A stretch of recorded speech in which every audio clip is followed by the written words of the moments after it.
by Angela K. Durden. By Angela K. Durden.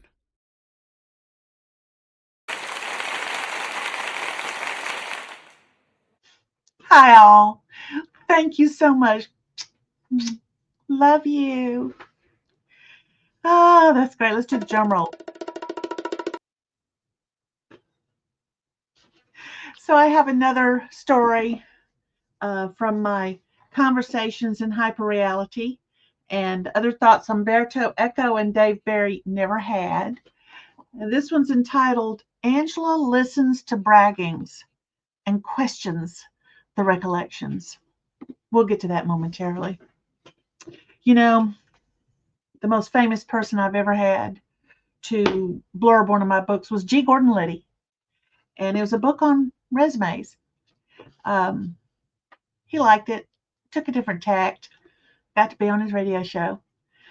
But he's dead now, and that was a long time ago. Gosh, that was in 2000 and that was in 2000, because in 2001 is when the towers came down, and you couldn't get on a radio show to pitch a book about resumes ever again. That was it. But it was quite popular. Sold a bunch on Amazon at the time, back when it was still privately owned. That's all I'm going to say about that. But Dave Barry is the next most famous who has ever blurbed one of my books. And he, well, kind of, sort of. Here's what he really said. He sent his regrets. Dear Angela, I'm afraid I'm way too backed up with blurb obligations to take on any more. But thanks for thinking of me, and good luck with your book, Dave Barry. And then his asterisk at the bottom says, also, like Twain and Rogers, I am deceased. See, that's his handwriting right there.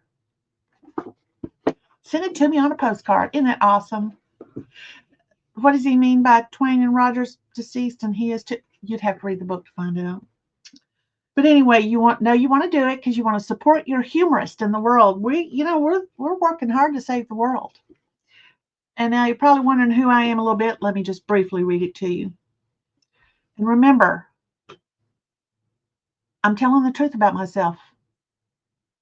Angela K. Durden is the only autodidact, polymath, magnificently methodical Southern woman and the most brilliant woman in the world, in the entire universe, who serves as a full-time smart humorist, yet remains vigorously ignored by outlets of flotsam, red films, and national on-air talent, and who has pussy hat-wearing, politically correct liberal Democrat, rhino socialist, fascist commies running scared. It is scary how humble I am. It's very scary. You can get this book on Amazon. Okay, we're going to read Angela Listens to Braggings and Questions the Recollections. Now, one thing that this book has that I don't always read when I'm reading one of my selections are footnotes. You can't get the footnotes unless you buy the book, because you have to be able to stop and laugh. The footnotes hold absolutely wonderful, funny stuff. So funny that a man who bought the book emailed me and he said, Angela, you owe me a fifth of Crown Royal. I emailed him back and I said, and why is that? He said, because I'm reading your book, Conversations in Hyperreality and Other Thoughts Umberto Eco and Dave Barry Never Had, and I keep spitting out my whiskey. I'm laughing so hard. I did not buy him a fifth. I didn't buy him anything. Anyway, Angela has been the recipient of many a man's brags. They mostly occur in two different situations. When he's making his case for Angela to allow him access to her goodies, and when he has been turned down by her. The brags do not change in content, but the tone of voice in which they are delivered does. In the first instance of brag, wherein he is making his case to Angela, the tone can vary from a shy admission to confident aggrandizement. In any case, it is simply self-reporting, as the man does not actually bring around the other women he claims to be quoting, nor does he bring third-party certified letters of endorsement as to his prowess, range of talents, and size of his package. The second instance of brag occurs after the turn down. Each man sounds the same in all instances. Brags repeated in a whining voice as if they cannot believe that they have been rejected. I feel for these men because it is obvious they have been given much thought to their they have been given much thought to their presentation and put in hours of practice in front of a mirror. But like a resume sent out to blanket the corporate world, most of those presentations will never see the light of day. Would these men go whining to the corporations that do not respond or who send letters of rejection?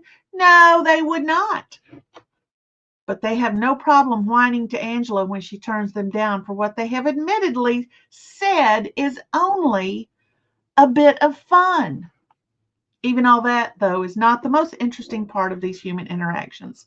The most interesting part is, contrary to what most females do, Angela genuinely listens to what men say.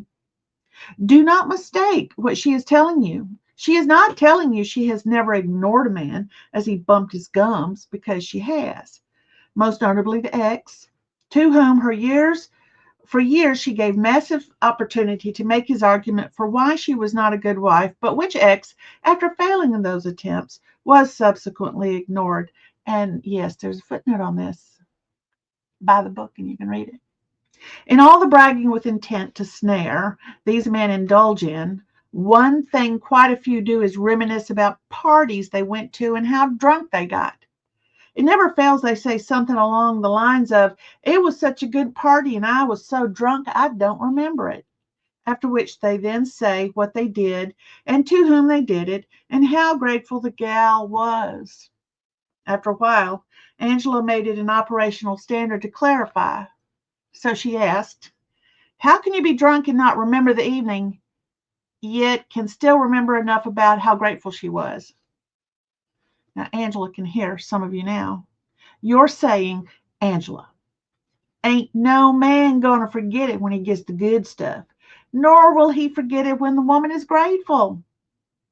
Granted, you make a good point to a certain degree, but it is her opinion, and she believes it is a sound one.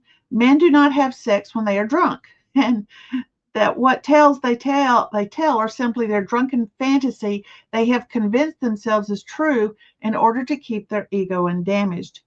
Further, if they do remember, then they weren't drunk. There are men who will not dance until they are drunk.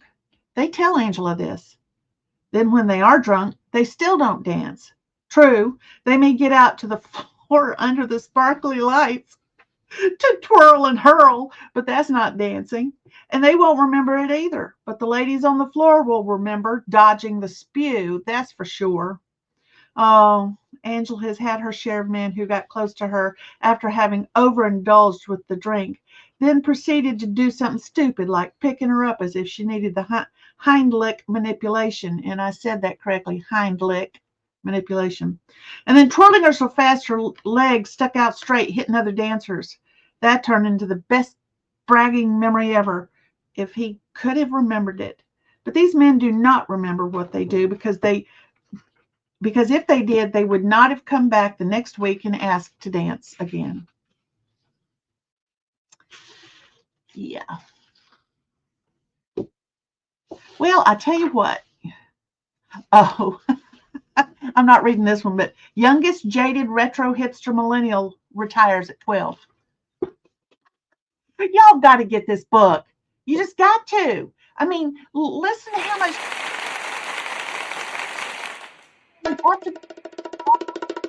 Let me tell you what, some of the things make you want to be fast. You don't like it. And I will have to say, some men have screamed, but they're not in the book. Their scream isn't. What I did to them might be in the book. Nah, that we don't need that at all. Let's see what else we got here. Oh yeah, By Angela K. Durden. By Angela K. Durden. By Angela K. Durden. you remember that name? Now go to Amazon.com, get this book. You won't regret it. You will not regret it. And when you're dead and gone and your grandkids are clearing off your bookshelf, they're going to see this and go, what? Because grandpa or grandma made it a well-thumbed book. They're going to say, well, maybe I should read this. Of course, if you were a good grandpa or good grandma, you'd buy your grandkids a book. This is going to teach them so much about human nature. You just wouldn't believe it. Because why are they going to learn from that?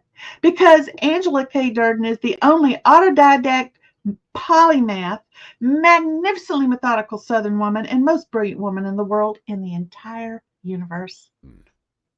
By Angela K. Durden. By Angela K. Durden.